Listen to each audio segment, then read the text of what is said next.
আজকে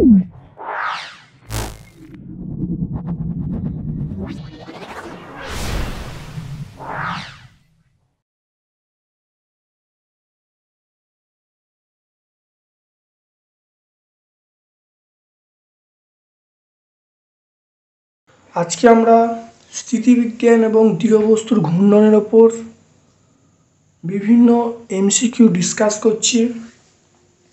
ভিডিওটা প্রথম থেকে শেষ পর্যন্ত দেখো। আশা করি এই ভিডিও থেকে তোমরা দারুণভাবে উপকৃত হবে এবং চ্যাপ্টার সম্পর্কে চ্যাপ্টার সম্পর্কে পূর্ণ ধারণা পাবে। এখানে মূলত চ্যাপ্টার 1 এবং চ্যাপ্টার 2 দুটো চ্যাপ্টার একসঙ্গে নিয়ে ইউনিট 4 তৈরি হয়েছে, অর্থাৎ এটা ইউনিট 4-এর একটা টপিক। দেখো চলে আসছি প্রথম প্রশ্নে। 1 কেজি এবং 3 কেজি ভর বিশিষ্ট দুটি বস্তুর অবস্থান ভেক্টর বলা আছে, তাদের ভর কেন্দ্রের অবস্থান বার করতে বলেছে। এটা অবশ্যই অপশন এ হবে, এটা অবশ্যই আমরা বলবো অপশন এ। দেখে নাও কি করা হচ্ছে, দেখে নাও ভালো। সংস্থাটির ভর কেন্দ্রের স্থান ভেক্টর, সংস্থাটির ভর কেন্দ্রের স্থান ভেক্টর, সংস্থাটির ভর কেন্দ্রের স্থান ভেক্টর সেটা হলো আর হলে এটা আমরা বলবো 1+3 ইন্টু আর, এটা বলবো i cap plus 2j cap plus k cap. এটা হলো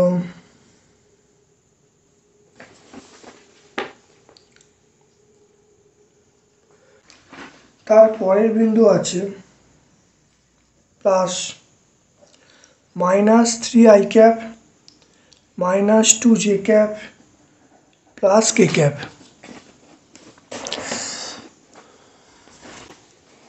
তাহলে এটা দেখো 4r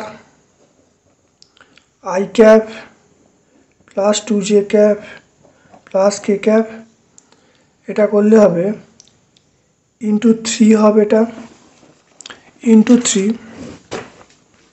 তো এটা করলে দেখো -9i cap -6j cap plus 3k cap. দেখো এটা করলে হবে 4r ভেক্টর, এটা দেখো -8i cap -4j cap plus 4k cap.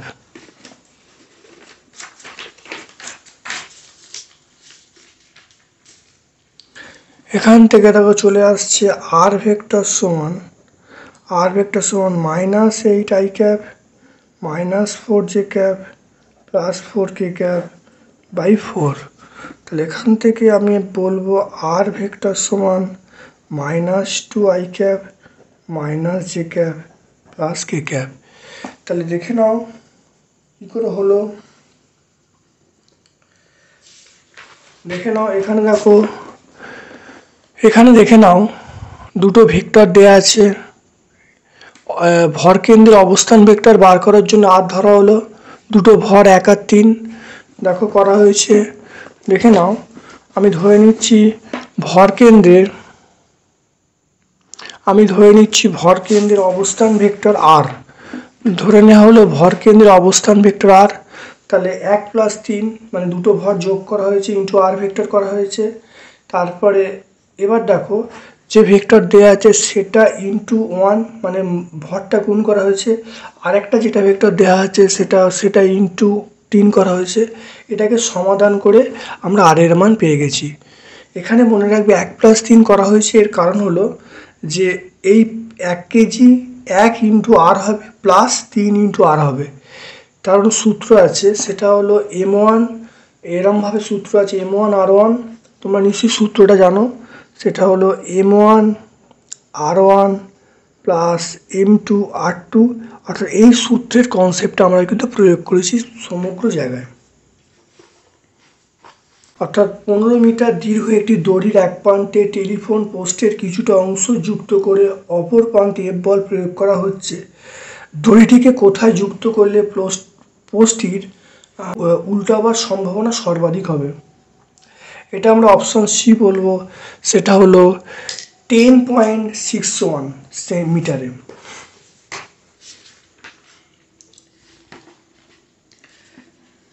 দেখে নাও এটা দুয়ের আমরা বলবো অপশান সি বলবো। কী করে হবে দেখো, এই সমান L/√2, তাহলে L মানে 15/√2, তাই এটা আমরা বলবো 10.21 মিটার। এটা অপশান সি হবে।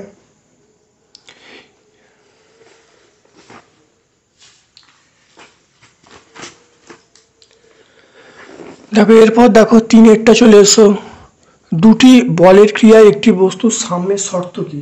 3-এরটা আমরা বলবো, 3-এর এখানে বলা আছে বল দুটি সমান হবে, বল দুটি বিপরীতে কাজ করবে, আর বল দুটি ক্রিয়া রেখা একই হবে। এখানে আমরা 3টে অপশানই বলবো, মনে রাখতে হবে ABC 3টি হবে, তাহলে অপশান ডি আমরা বলবো। তারপরে দেখো 4-এরটা 1.5 গ্রাম এবং 2.5 গ্রাম ভরযুক্ত দুটি বস্তুর পারস্পরিক দূরত্ব 16 সেন্টিমিটার বলা আছে। তাদের ভরকেন্দ্র 1.5 গ্রাম ভরের বস্তু থেকে x দূরত্বে অবস্থিত হলে x এর মান কত হবে। এটা আমরা বলবো 4-এরটা আমরা বলবো 4-এর অপশান এ বলবো 10 সেন্টিমিটার বলবো। 4-এর অপশান এ বলবো 10 সেন্টিমিটার।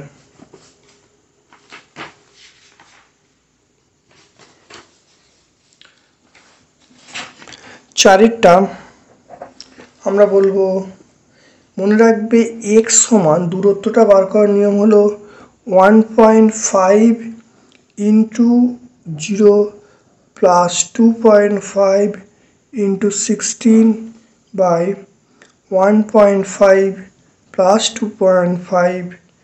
এটা করলে যেটা আসবে দেখে নাও 2.5 ইন্টু 16 বাই 4, এটা কাটাকুটি করলে 4, তাহলে x সমান আমরা পেয়ে গেলাম 10, x সমান 10 পেয়ে গেলাম।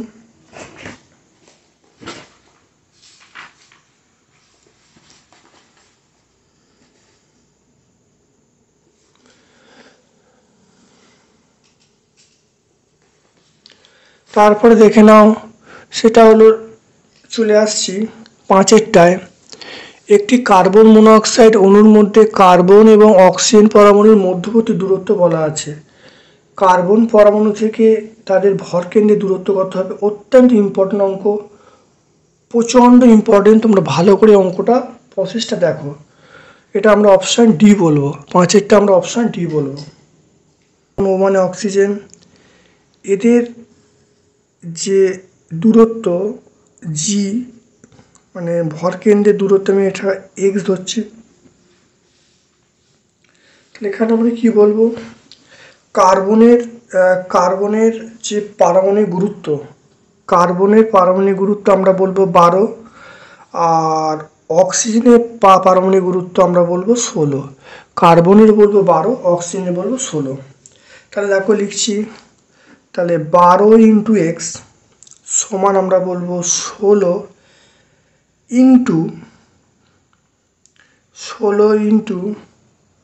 এটা 1.12 ইন্টু 10⁻⁻10 মাইনাস এক্স, এটা বলবো। এখান থেকে দেখো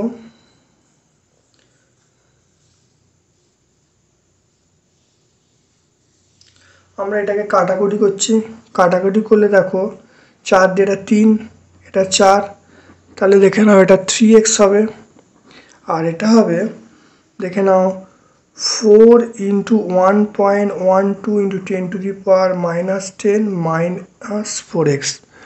তাহলে এখান থেকে দেখে নাও যেটা আমরা বার করতে চাইছি 3x আর 4x, এটা হলো 7x হবে।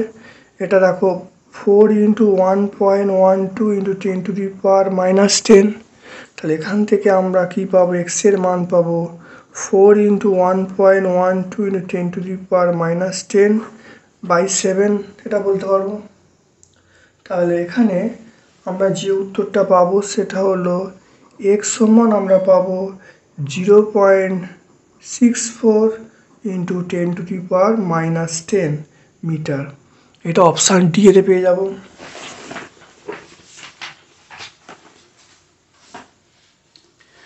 মনে রাখতে হবে আমি এখানে যে ভরকেন্দ্রের দূরত্বটা আমি এক্স ধরে নিলাম, তাহলে এবারে এইটার জন্য 12 × x কার্বন পরমাণুর যে পারমাণবিক গুরুত্ব, কার্বন পরমাণু পারমাণবিক গুরুত্ব 12, তাহলে 12 × x আমরা বলবো অক্সিজেন পরমাণু তাহলে কত মোট দূরত্ব বলা যাচ্ছে, এইটা বলা আছে 1.12 × 10⁻⁻, তাহলে এখান থেকে দূরত্ব কত হবে, এটা ওইটা মাইনাস অর্থাৎ 1.12 × 10⁻10 1.12 × 10⁻10⁻6 সেটা ইন্টু এই যে অক্সিজেনের ভর গুণ করব, তাহলে গুণ করেছি, এটা সমাধান করেছি, এক্সের মান পেয়ে গেছি। প্রচণ্ড ইম্পর্টেন্ট অঙ্ক, এরম অঙ্ক দেখবে পেজে পেজে পরীক্ষায় থাকবে, এরম অঙ্ক পরীক্ষার পেজে অবশ্যই পাবে তোমরা।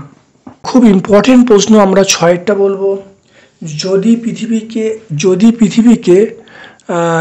পৃথিবীকে এম ভর আর ব্যাসার্ধের গোলক ধরা হয়, ঘূর্ণনের পর্যায়কাল ক্যাপিটাল টি ঘূর্ণাঙ্ক সাপেক্ষে কৌণিক বেগ কী হবে?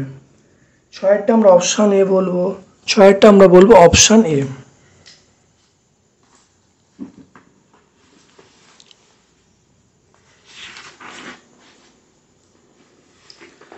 দেখে নাও 6টা আমরা কি বলবো, এল মানে কৌণিক ভরবেগ, এল সমান আই ওমেগা বলবো, অবশ্যই বলবো। আর এখানে আমরা যেটা পাবো যে আয়ের মান 2/5 এম আর স্কোয়ার পাবো, ইন্টু ওমেগার মান আমরা বলবো 2π/t বলবো। তাহলে এখান থেকে যে জিনিসটা আমরা করব, তাহলে এল এর মান আমরা বলবো 2/5 এম আর স্কোয়ার, এটা হলো 2π/t। এটা করলে যেটা আসবে দেখো,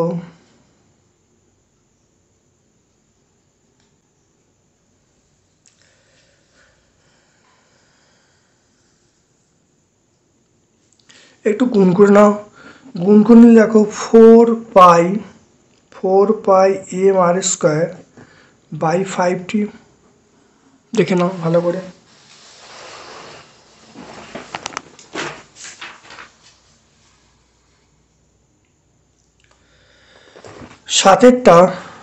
সাতেরটা দেখো, একটি নিরেট গোলকের ভর বলা আছে, ব্যাসার্ধ বলা আছে, ভর কেন্দ্রগামী সমতলের সাপেক্ষে গোলকটির ভর ভ্রামক কত হবে?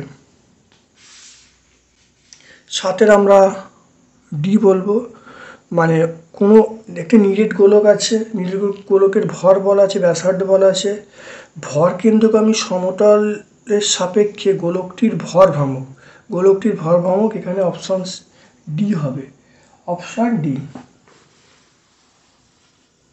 এটা কি বলছে, একটি নিরেট শঙ্কুর ভূমির ব্যাস বলা আছে, উচ্চতা বলা আছে, ভরকেন্দ্র ভূমি থেকে এইচ উচ্চতায় অবস্থিত হলে এইচ এর মান কত হবে? 8টা আমরা অপশান বি বলবো, সেটা আমরা 4 সেন্টিমিটার বলবো, বি বলবো। অবশ্যই এখানে এইচ সমান মনে রাখবে ক্যাপিটাল H/4 হবে, তাহলে ক্যাপিটাল এইচ এর মান 16 দেওয়া আছে, 16/4 মানে 4 সেন্টিমিটার আমরা বলবো। আমরা 9টা দেখব, একটি অর্ধবৃত্তাকার রিং এর ব্যাসার্ধ দেওয়া আছে, রিংটির ভরকেন্দ্র থেকে প্রতিসম অক্ষের ওপর এক্স দূরে অবস্থিত, এক্স এর মান বার করতে বলেছে। 9টা আমরা অপশান এ বলবো 20 সেন্টিমিটার বলবো, 9টা অপশানে 20 সেন্টিমিটার।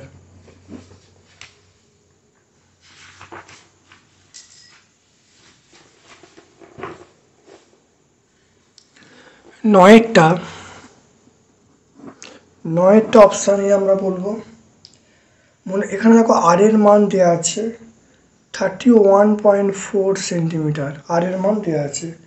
এক্স এর মান আমরা বার করতে ইচ্ছুক, সেটা হলো 2r/π, এক্স এর মান হলো 2r/π, 2 ইন্টু আর এর মান 31.4 আর পায়ের মান 3.14।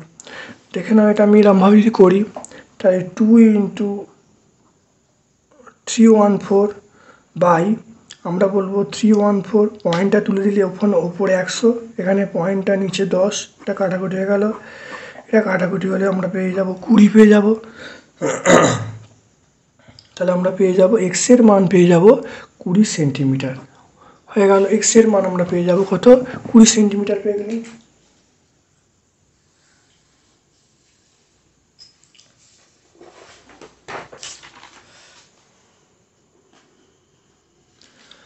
তারপরে চলে এসো 10-এরটা।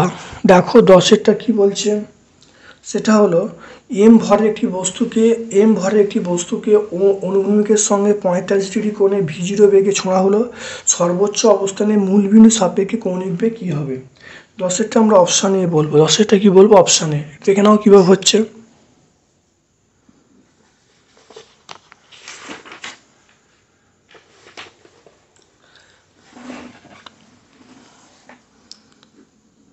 দশেরটা অপশানে এল সমান আমরা বলবো এল সমান এম v0 কিউব, এটা হলো sine square theta cos theta by 2g। এই সমীকরণটা মনে রাখতে হবে। এল এর সমীকরণটা হলো m v0 cube sine square theta cos theta by 2g। এটা হলো, এবার এইখান থেকে আমি m v0 cube sine square 45 degree আর কসের মান 45 ডিগ্রি করা হলো এখানে। আর এটা জি এর মানটা আমরা 2g রাখছি, জি এর মানটা কোনো চেঞ্জ করছি না। তাহলে এখানে করলে দেখো এল এর মানটা হবে M v0 cube sine 45 degree square. Sine 45 degree মানে আমরা কত বলবো, এটা হলো 1/2 বলবো, 1/2, আর এটা 1/√2 বাই আমরা কত বলবো 2g বলবো। তাহলে এটাকে আমরা যদি ক্যালকুলেশন করি, অতএব এল এর মান এম v0 কিউব সেটা হলো আমরা বলবো 4√2 ইন্টু জি, 4√2 ইন্টু জিটা পেয়ে যাবো। তাহলে এটা অপশান এতে এটা আছে। তাহলে প্রথম বলবো এই সমীকরণটা, এল এর সমীকরণটা মনে রাখবে।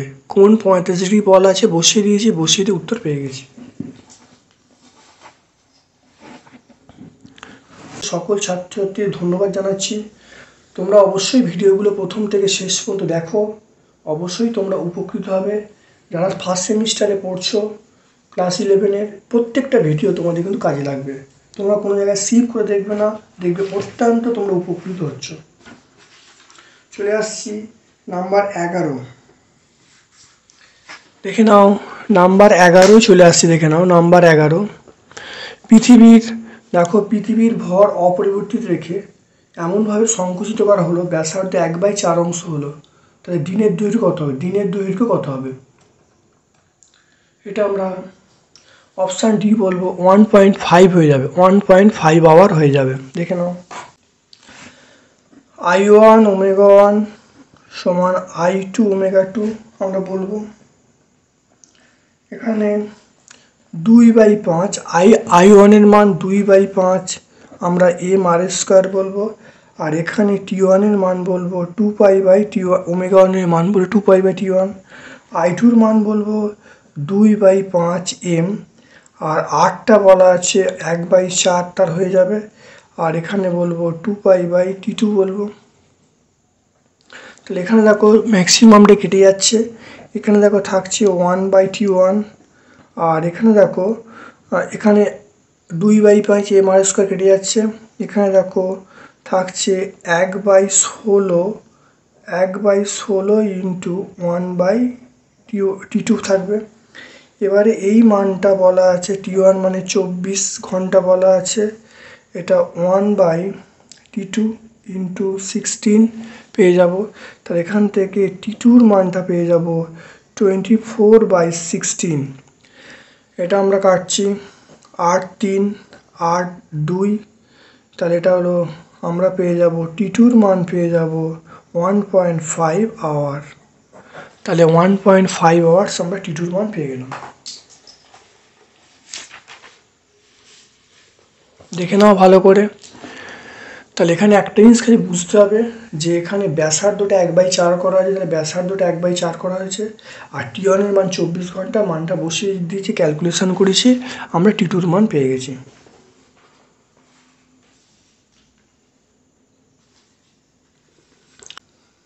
বারোটা দেখে নাও।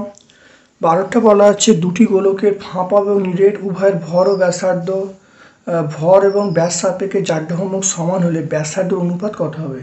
12টা আমরা অপশান বি বলবো √3:5। দেখে নাও।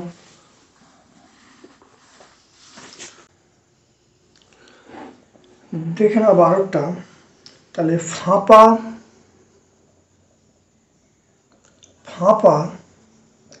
গোলকের ব্যাসার্ধ R1 ধরলুম, আর নিরেট গোলকের ব্যাসার্ধ R2 ধরা হলো। তাহলে বলা আছে দুজনকার সমান। তাহলে ফাঁপা গোলকের জড়তা ভ্রামক I1, নিরেট গোলকের জড়তা ভ্রামক I2 দুটো সমান বলা আছে। তাহলে এবার বলা আছে ব্যাস সাপেক্ষে জাড্যভ্রামক। ব্যাস সাপেক্ষে ফাঁপা গোলকের জাড্যভ্রামক হলো সেটা 2/3 m/r1²। আর এখানে নিরেটের আমরা জানি 2/5, সেটা হলো m/r2²। প্রত্যেকের মাসটা সমান, ভরটা সমান হয়ে গেল। এখানে যেখানে 2 কেটে গেল, m কেটে গেল, তাহলে আমরা বলবো r1²/r2²। এটা আমরা বলবো 3/5। তাহলে এখান থেকে r1/r2 আমরা পাবো √3/5। তাহলে এখান থেকে বলতে পারি R1:R2 এটা আমরা বলবো √3:5 পেয়ে যাবে। এটা 13টা বলা আছে অর্ধবৃত্তাকার প্লেটের ব্যাসার্ধ দেওয়া আছে। প্লেটটির ভরকেন্দ্র থেকে প্রতিসম অক্ষের ওপর x দূরে অবস্থিত x এর মান কত সেটা বার করতে বলছে। এটা 13 আমরা অপশান ডি পাবো। 13 আমরা কি পাবো? Option D. 13টা অপশান ডি।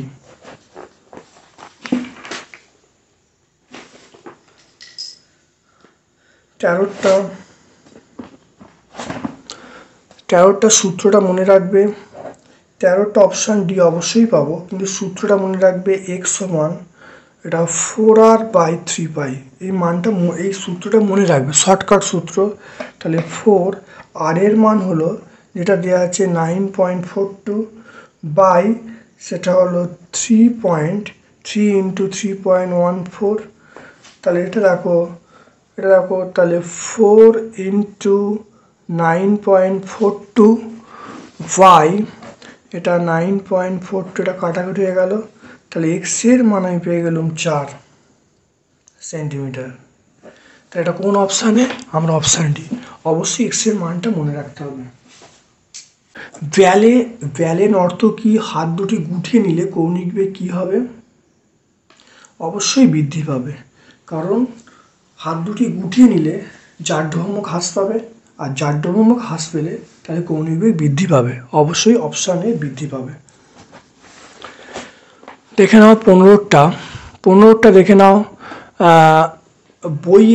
বইয়ের প্রস্থ 10 সেন্টিমিটার এবং বইটিতে 100টা পৃষ্ঠা আছে।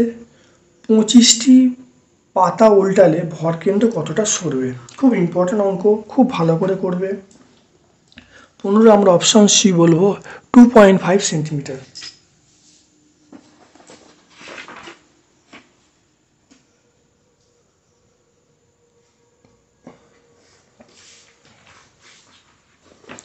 এটা কত হবে? এটা হবে 2.5 সেন্টিমিটার। এটা তোমার ঘরে তোমার হোমওয়ার্ক রইল, অবশ্যই তোমরা এটা সলভ করবে।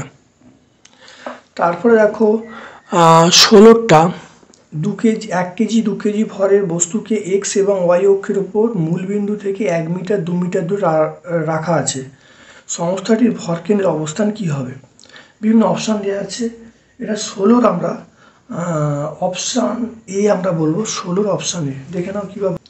এটা এক্স সমান 1 × 1 + 2 × 0, এটা হলো 1 + 2, এটা 1/3। ওয়াইটা কী পাবে? এটা 1 × 0 + 2 × 2/1 + 2, এটা আমরা কত বলবো? 4/3। তাহলে এখানে দেখে নাও এক্স এর মান 1 × 1 + 2 × 0/1 + 2, আর এখানে দেখো ওয়াই এর মানটা 1 × 0 + 2 × 2/1 + 2। তাহলে হয়ে গেল এটা করলে 1/3, তাহলে বিন্দুগুলো হলো 1/3 আর 4/3।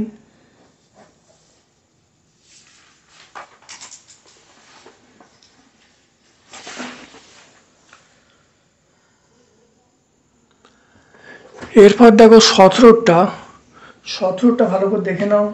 17টা বলা হচ্ছে ভি আকারের গাত্রদেশ পরস্পর 60 ডিগ্রি কোণে আনত।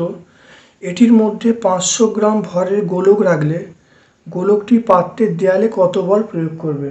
17টা আমরা অপশান ডি বলবো, 500 গ্রাম ওয়েট। দেখে নাও, আমরা অপশান ডি বলবো।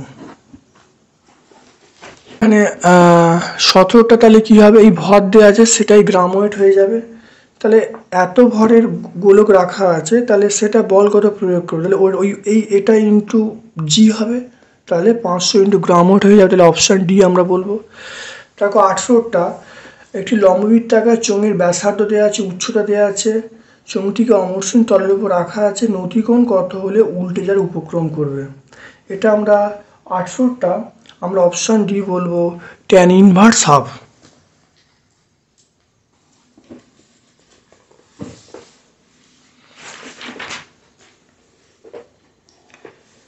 18টা এগুলো সূত্র আছে, মনে রাখবে। থিটা সমান tan ইনভার্স 2r/h, এটা মনে রাখতে হবে। থিটা সমান tan ইনভার্স 2r/h, তাহলে থিটা সমান tan ইনভার্স, আর এর মান দেখো দেওয়া আছে 2 আর এইচ এর মান দেখো 8 দেওয়া আছে। তাহলে থিটা সমান tan ইনভার্স, এটা করলে 1/4 আসবে। তাহলে অপশান ডি এটা আমরা পেয়ে যাব।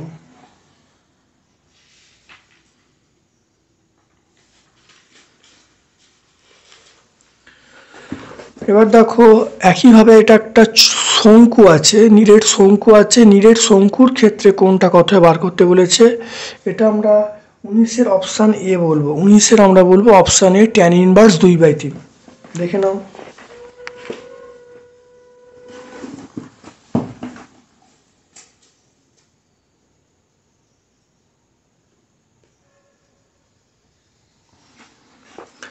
এটা আমরা 18টা করলাম, আগের অঙ্কটা আমরা 18টা করলাম। তাহলে 18টা অপশান ডি, সেটা সূত্রটা হলো option D, tan inverse 2r/h, theta সমান tan ইনভার্স 2r/h, আর এর মান বসানো হয়েছে, এইচ এর মান বসানো হয়েছে, তার tan ইনভার্স 1/4। এবারে 19-এর অঙ্কটা দেখো, 19-এর অঙ্কটা হবে থিটা সমান আমরা বলবো 19-এর আমরা পাবো, সেটা অপশান এ পাবো। 19-এর আমরা অপশান এ পাবো, সেটা tan ইনভার্স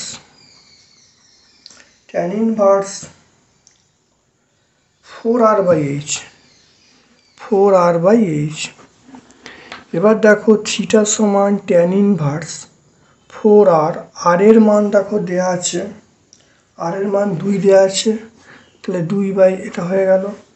তাহলে এটা হলো tan ইনভার্স, আমরা কি বলবো, tan ইনভার্স আমরা 2/3 বলবো। তাহলে কি ব্যাপারটা 819-এরটার সঙ্গে পার্থক্য কি দেখে নাও।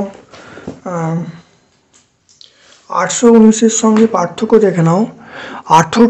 18টা যখন হবে তখন এটা এখন লম্ববৃত্তাকার চোঙ দেওয়া আছে, তখন তার সূত্র হবে থিটা সমান tan ইনভার্স 2r/h। আর যখন নিরেট শঙ্কু থাকবে তখন তার সূত্র হবে tan ইনভার্স।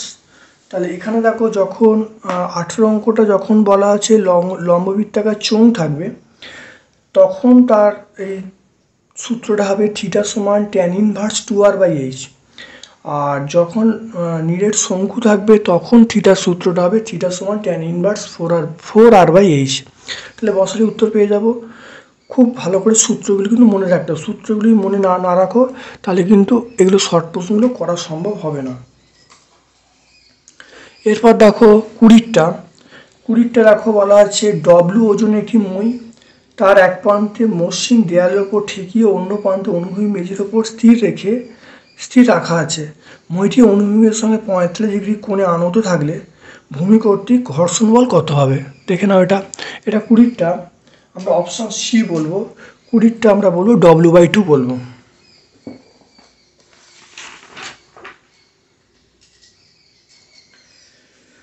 20টা দেখে নাও।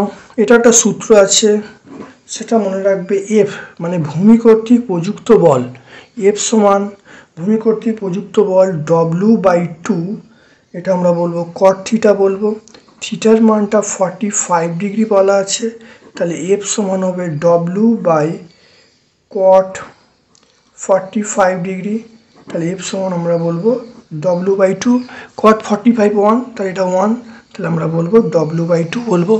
তাহলে ভূমি কর্তৃক যে বল প্রয়োগ হবে তার সূত্র হলো এফ সমান W/2 cot থিটা।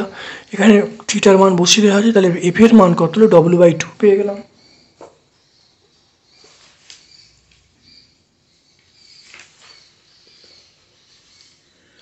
তারপর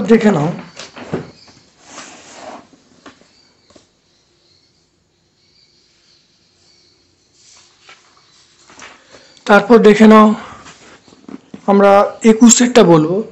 36 সেন্টিমিটার বাহু বিশিষ্ট সুষম বেদের বর্গাকার প্লেটের কর্ণদ্বয় সমান 4টি ত্রিভুজে ভাগ করা হয়েছে। 36 সেন্টিমিটার বাহু বিশিষ্ট সুষম বেদের একটি বর্গাকার প্লেটের কর্ণদ্বয় প্লেটটিকে সমান 4টি ত্রিভুজে ভাগ করেছে। একটি ত্রিভুজ নেওয়া হলে ভরকেন্দ্র কতটা সরবে সেটা বার করতে বলেছে। 21 আমরা অপশন এ বলবো, 4 সেন্টিমিটার বলবো।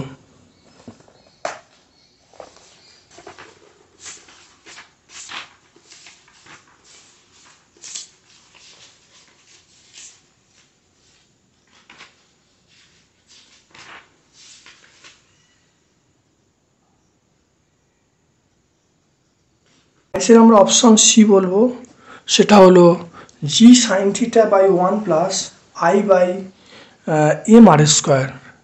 এটা কিন্তু এই অপশনটাই হবে। দেখে নাও, এটা একটা প্রমাণ আছে, অবশ্যই সূত্রটা তোমরা মনে রাখবে। এটা আরেকটা ফরম্যাটও হয়, মনে রাখবে। 22টা আমরা অপশন সি বলবো, তাহলে ত্বরণ এ সমান আমরা বলবো G sine theta by 1 plus I by M R square.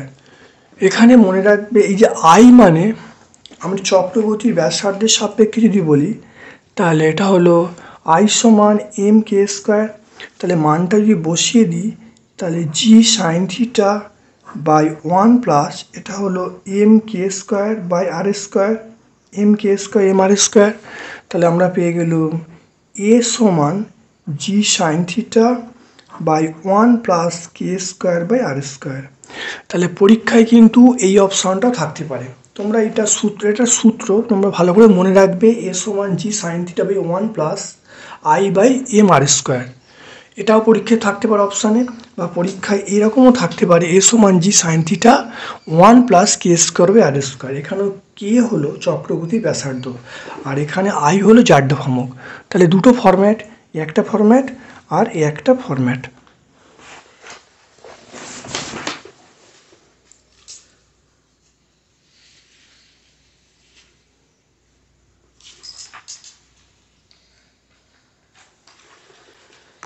দেখে নাও 23টা দেখে নাও।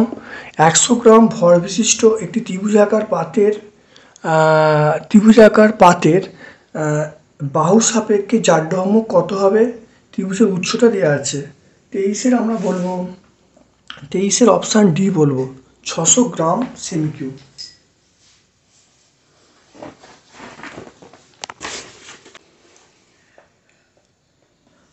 23 আই মানে আমরা পেয়ে যাব এম এইচ স্কোয়ার বাই 6।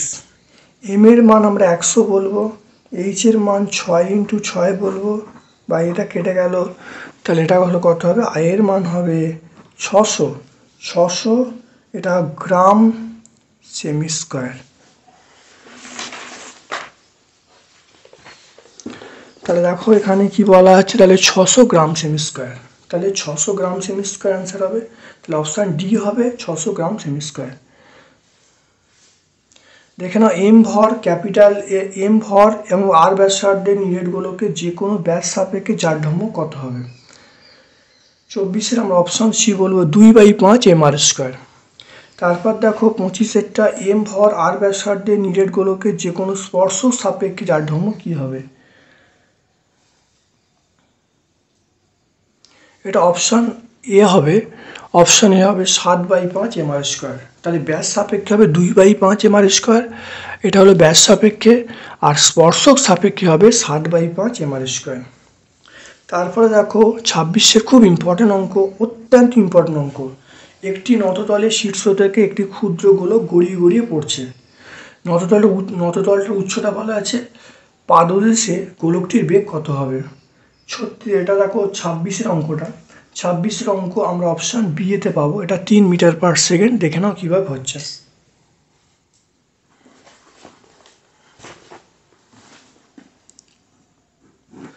26-এর আমরা অপশান বি বলবো।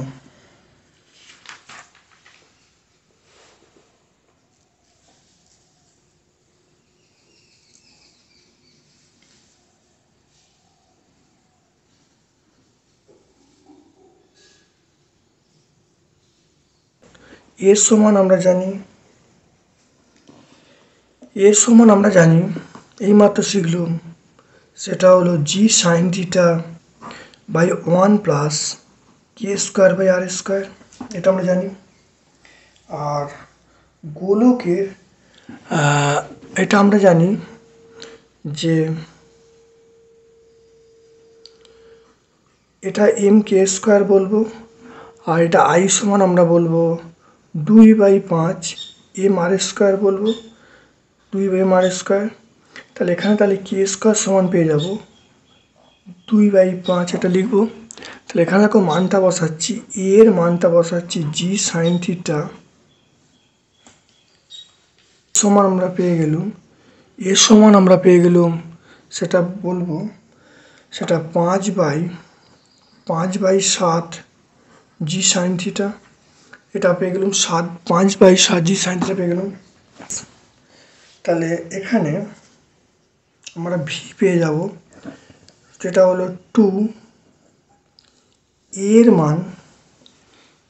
মান আমার বলা আছে, এর মান হলো 5/7 জি সাইন থিটা।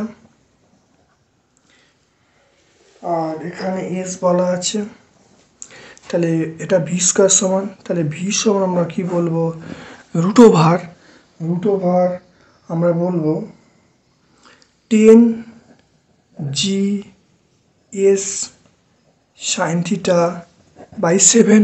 এটা আমরা সমীকরণটা সাজিয়ে নিলাম। তাহলে ভালো করে দেখে নাও, এটা হলো প্রথমে এ সমান আমরা জানি G sine theta by 1 + K square by R square. এখান থেকে দেখো কে স্কোয়ারের মান এখানে বসিয়ে দিলাম, বসিয়ে দিয়ে আমরা এর মান পেয়ে গেলাম, এর মান 5/7 জি সাইন থিটা। এখান থেকে দেখো ভি বার করে নিলাম। তাহলে এবার মনে রাখবে ক্ষুদ্র নততল, মানে নততলটা খুব ক্ষুদ্র, মানে এখানে মনে রাখবে নততল খুব ক্ষুদ্র, মানে এই যে থিটা, নততল খুব ক্ষুদ্র মানে এটা আমরা 1 ধরবো, সাইন থিটার মানটা আমরা 1 ধরবো। তাহলে ভি এর মানটা কি হবে, আমরা বলবো জি 10 জি এস বাই 7। তাহলে মানগুলো বসাচ্ছি, তাহলে 10 জি এর মান 10, আর এইচ এর মান কত, এখানে বলা আছে, তাহলে 63/100 হয়ে গেল। তাহলে এখানে দেখো শূন্য কেটে গেল, তাহলে রুট ওভার 9 মানে 3 মিটার/সেকেন্ড। তাহলে দেখে নাও কি করা হলো, এখানে দেখে নাও, তাহলে জি এর মান এইচ এস এর মান বসানো হয়েছে, এখানে এস এর মানটা মানে উচ্চতা 63 সেন্টিমিটার থেকে মিটারে করা হলো, 0 কেটে গেল, 7 9 63, রুটের মধ্যে 9, মানে আমরা কত হলো 3 মিটার/সেকেন্ড। অত্যন্ত ইম্পর্টেন্ট অঙ্ক।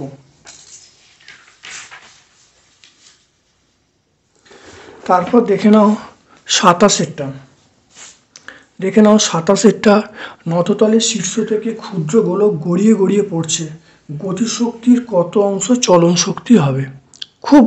তাহলে গতিশক্তির কত অংশ চলন গতিশক্তি হবে, এটা 27-এর আমরা বলবো অপশান সি বলবো, সেটা হলো 5/7 বলবো। তাহলে গোলকের গতিশক্তি আমরা ই বলবো, ই মানে half I omega square plus half M V square, এটা আমরা বলবো। তাহলে এখান থেকে দেখে নাও, তাহলে ই সমান আমরা বলবো হাফ, এটা 2/5 M R square omega square, এটা আমরা হাফ এম ভি স্কোয়ার বলবো। তাহলে ই এর মান আমি এখান থেকে দেখো পাচ্ছি, সেটা দেখো দেখো এটা কেটে গেল, তাহলে 1/5 এম, এটা মানে ভি স্কোয়ার, তাহলে 1/2 এম ভি স্কোয়ার।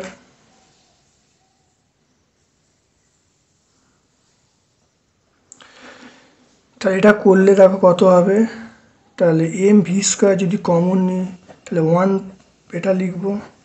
তাহলে ই এর মান আমরা পেয়ে গেলাম এম ভি স্কোয়ার, এটা হলো 10, লসাগু হলো এটা 2 + 5, এটা আমরা বলবো 7/10 এম ভি স্কোয়ার বলবো, 7/10 এম ভি স্কোয়ার। এবারে আমরা বলবো বলবো ই, এটা আমরা কে বলবো, কে মানে চলন গতিশক্তি, তাহলে এটা আমরা বলবো হাফ এম ভি স্কোয়ার বলবো, হাফ এম ভি স্কোয়ার বলবো। এবারে গোলকের গতিশক্তির চলন গতিশক্তির কত অংশ। এবার দেখো দুটোকে বাই করছি, ই কে করলাম, ই কে, তাহলে এর মান বলা আছে 7/10 এম ভি স্কোয়ার।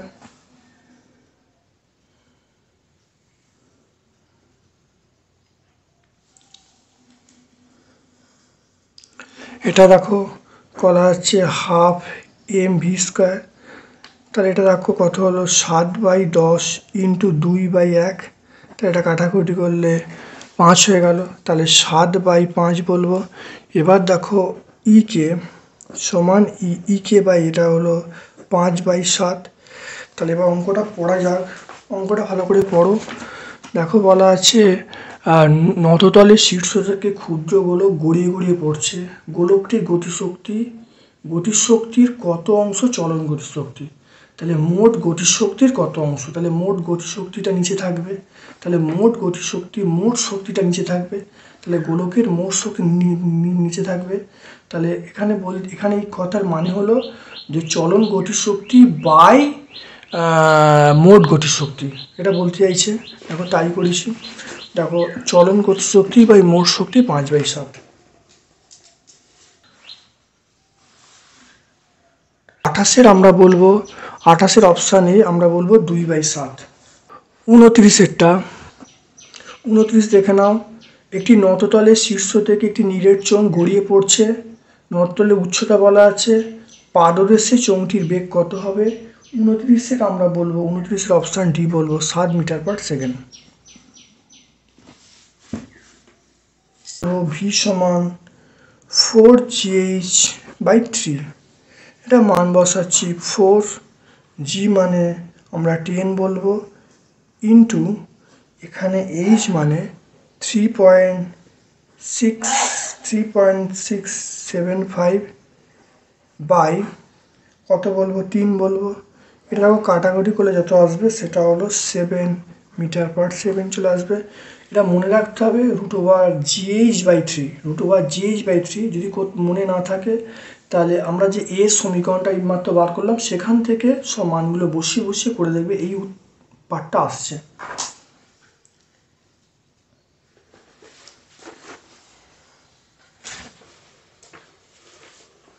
তারপর দেখে নাও 30-এরটা, দেখে নাও একটি নততলের শীর্ষ থেকে একটি নীরের চোঙ গড়িয়ে গড়িয়ে পড়ছে, চোঙটির গতিশক্তির কত অংশ চলন গতিশক্তি বলবো, অপশান সি বলবো। 30-এর আমরা কি বলবো, অপশান সি বলবো। শক্তি কে সমান হাফ, চোঙের গতিশক্তি হলো হাফ, এটা আমরা সমান বলবো হাফ আই ওমেগা স্কোয়ার বলবো। আর চোঙ মানে তাহলে এখানে আমরা বলবো হাফ বলবো, তাহলে এখানে আয়ের মান পেয়ে যাব, আই মানে আমরা বলবো half M R square omega square বলবো। এখানে এর মান তাহলে পেয়ে যাব, সেটা হলো 1/4 এম ওমেগা আর মানে ভি স্কোয়ার, এটা লিখতে পারবো। এটা হলো কার মান, এটা আমরা বলবো এটা রোটেশনাল। তাহলে মোট কত? মোট হলো 1/4 mv² প্লাস হাফ mv²। তাহলে এটা মোট গতিশক্তি। তাহলে এটা করলে কত হবে দেখো, তাহলে mv² 1/4 প্লাস হাফ, তাহলে এটা করলে হবে mv², এটা হলো 2 + 1/4, এটা আমরা বলবো 3/4 mv² বলবো। 3/4 mv², এটা কার মান? এটা আমরা ই এর মান। আর এখানে আমরা কি পাবো? চলন শক্তি মানে কে এর মান পেয়ে যাবো, কে, এটা আমি বলবো হাফ mv²। তাহলে এবার আসছি, তাহলে কে বাই কে মানে হাফ mv² বাই এটা 3/4 mv², এটা হলো আমরা বলবো 4/3 ইন্টু হাফ। তাহলে লিখবো, কাটাকাটি করলে 2, তাহলে কে বাই এটা আমরা বলবো 2/3 বলবো। তাহলে 2/3। তাহলে এখানে দেখে নাও 30-এর অঙ্কটা। তাহলে প্রথমে এটা হলো রোটেশন এনার্জি বার করা হলো, সেখান থেকে দেখো মোট শক্তি বার করা হলো, মোট গতিশক্তি। আর কে বলতে এটা হলো রৈখিক গতিশক্তি। তাহলে কে বাই করা হয়েছে, করলে দেখো 2/3, এটা আমরা অপশান সি এতে পেয়ে যাব। খুব ইম্পর্টেন্ট এরকম টাইপের অঙ্ক কিন্তু পরীক্ষায় অবশ্যই থাকবে। একইভাবে করলে উত্তর পেয়ে যাব। তাহলে দেখে নাও, 31 সেট একটি নিরেট একটি নততলের শীর্ষ থেকে নিরেট চোঙ গড়িয়ে পড়ছে। চোঙের গতিশক্তির কত অংশ আবর্ত গতিশক্তি? এটা আমরা 31 সেটটা আমরা বলবো অপশান বি বলবো, 1/3। একইভাবে করবে, করলে উত্তর পেয়ে যাবে। একইভাবে করলে উত্তর পেয়ে যাবে। তারপর দেখো 32-এরটা বলা আছে, 32-এ বলা আছে এম ভরের 4টি বস্তুকণা নগণ্য তারের তৈরি আয়তকার কাঠামো 4টি কণায় স্থাপন করা আছে। আয়তকার দৈর্ঘ্য বলা আছে, প্রস্থ বলা আছে, আর এখানে বলা আছে ঘূর্ণন অক্ষের সাপেক্ষে সমগ্র ব্যবস্থাটি জাড্যভ্রম কি হবে? এটা 32-এর অপশান এ বলবো 2ma²।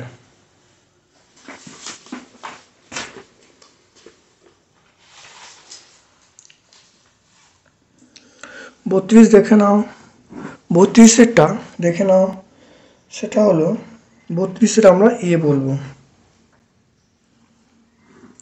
একটা আয়তক্ষেত্র আছে, এরকম একটা আয়তক্ষেত্রের আমার এই প্রত্যেকটা প্রান্তে, এটা এই প্রত্যেকটা প্রান্তে এম ভর রাখা আছে।